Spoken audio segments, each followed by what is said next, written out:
1934년 3월 중순 평안남도 대동군 장산의 한 공동묘지. 안개가 자욱하게 깔린 깊은 새벽녘에 예기치 않은 손길이 공동묘지 안을 찾았다. 그 손길은 분주하고 거침없이 날렵하게 움직였다. 더욱이 그 손길은 여러 손길로 한 곳만 집요하게 파헤치기 시작했다. 벅, 벅. 영혼이 잠든 밤의 정적을 깨고 낮고 둔탁한 소리가 묘지 안을 가득 메웠다. 자네, 좀 더 빨리 팔 순 없겠나? 쉿, 조용히 하게나. 그러다 들키면 우린 죽은 목숨이라네. 삽이 단단한 돌에 부딪히며 우지끈 소리를 냈다. 그 순간 나무 부딪히는 소리가 뒤따랐고 한 손길이 급히 삽을 내던지고는 나무 판자 위를 덮었던 흙을 열심히 파내기 시작했다. 그곳은 바로 간 매장된 시신이 잠들어 있는 관 위였다. 곧이어 관 뚜껑을 열자 죽음의 냄새가 그들의 코를 자극했다. 시체 썩는 냄새는 다시는 맡고 싶지 않네. 나라고 맞고 싶어 일어나. 이게 다 돈이란 말일세. 어서 빨리 서두르게. 그리고 이내 날카롭게 빛나는 은빛 도구가 허공을 가르며 시신의 넓적다리로 향했다. 그로부터 며칠 전 중화군 신흥면 백리리의 한 농부인 배씨가 딸을 측은하게 바라보고 있었다.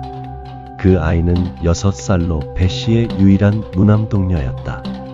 아이는 항상 배씨의 부름에 적절한 반응을 하지 않을 뿐더러 대답도 하지 않고 늘 허공을 바라볼 뿐 가족과 주변 사람들에게 무관심한 듯 행동했다. 더욱이 어둠이 내려앉으면 온기 없는 표정으로 이를 드러낸 채 의미 없는 기묘한 소리를 흘리며 벽을 손톱으로 벅벅 긁는 반복적인 행동을 하곤 했다. 이를 볼 때마다 배씨는 걱정에 사로잡혀 어떻게든 아이를 병에서 벗어나게 해주고 싶었다. 어느 날 배씨는 딸아이의 증세가 점점 악화되고 있다며 주변 지인에게 하소연했다.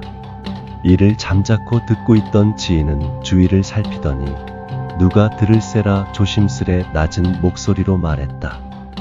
저 이웃마을에 이씨 알지? 그 집 먼 친척도 정신병을 앓았는데 사람 고기를 몰래 먹고 나서 금세 나았더라고. 그 말은 배씨의 귀를 한순간에 휘어잡았다. 며칠 뒤 배씨는 기림리에서 악명 높기로 소문난 정씨를 찾아갔다. 그는 돈 되는 일이라면 뭐든지 하는 그런 위인이었다. 내가 사람의 넓적다리가 필요하네. 그것도 갓 죽은 자이어야 하네. 산자는 분명 분란의 소지가 될 게 자명하거든. 자네가 그걸 가져오면 반드시 10원을 줌세. 어떠한가? 10원. 좋네. 그런데 대체 왜 넓적다리가 필요한 겐가? 그런 것까지야 알 거 없네. 배씨와 헤어진 정씨는 바로 같은 마을에 사는 김씨를 찾아갔다. 김씨 또한 정씨와 마찬가지로 소위 돈 되는 일이라면 어떠한 일도 마다하지 않는 인물이었다. 그리 긴 시간이 필요하지 않았다. 결국 정씨는 김씨와 함께 일을 도모하기로 합의했다. 이튿날 세상은 칠흑 같은 어둠에 잠겼고 공동묘지 위로는 죽은 자들의 얼굴처럼 창백한 달빛만이 힘없이 흩뿌려졌다. 으스스한 침묵을 뚫고 정씨와 김씨는 번뜩이는 삼날과 숨겨진 칼을 든 채 공동묘지로 향했다. 관이 열렸을 때 시신은 마치 온기가 남은 듯 따뜻해 보였다. 정씨가 번뜩이는 눈으로 김씨를 바라보았다. 김씨는 그 눈에 응답하듯 조용히 한번 깜박였다.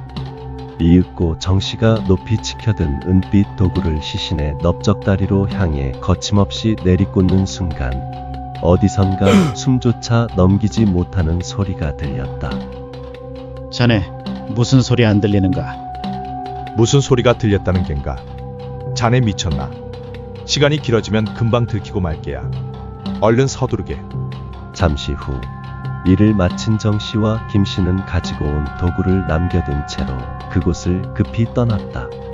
그러나 그날 이후 이곳은 정체 모를 울음소리로 가득 찼고 난데없이 검은 까마귀들이 떼지어 몰려와 한참을 머물다 떠나곤 했다.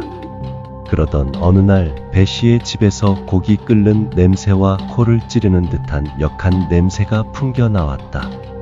이웃들은 배씨와 마주칠 때마다 대체 무슨 냄새냐고 물어보았지만 그는 알 수 없는 야릇한 미소만 지어 보일 뿐 아무 말 없이 자리를 피했다. 이후 배씨의 딸은 몰라볼 정도로 달라졌다. 표정이 한층 밝아졌고 사람과 시선을 곧잘 맞추기도 했다. 다만 마을 사람들을 마주칠 때마다 입맛을 다시며 곧장 달려들어 공격했다. 예기치 못한 공격에 마을 사람들은 크게 당황하며 난색을 표했다. 얼마 뒤 뜻밖의 비극이 배씨 가족을 덮쳤다. 원인을 알 수 없는 화재로 배씨의 집이 송두리째 불타버린 것이다. 결국 그 일이 있고 얼마 지나지 않아 배씨 가족의 행방을 아는 이는 아무도 없었다. 장산 공동묘지로 한 남자가 들어섰다. 그 남자는 어느 무덤 주인의 조카였다. 성은 장씨. 장씨는 뚜벅뚜벅 걷다가 한 무덤가에 멈추곤 크게 놀라 당황했다. 무덤가 주위로 파헤친 흙더미가 쌓여 있었고 삽 두 자루와 범상치 않은 날카로운 도구가 떨어져 있었기 때문이었다.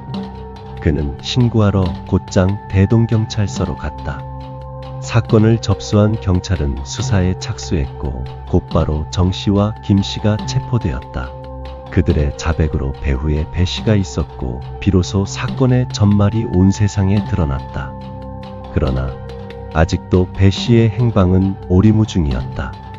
경찰은 소실된 배씨의 집과 주변 사람들을 모두 수색하고 탐문했지만 뚜렷한 결과를 가져오지 못했다.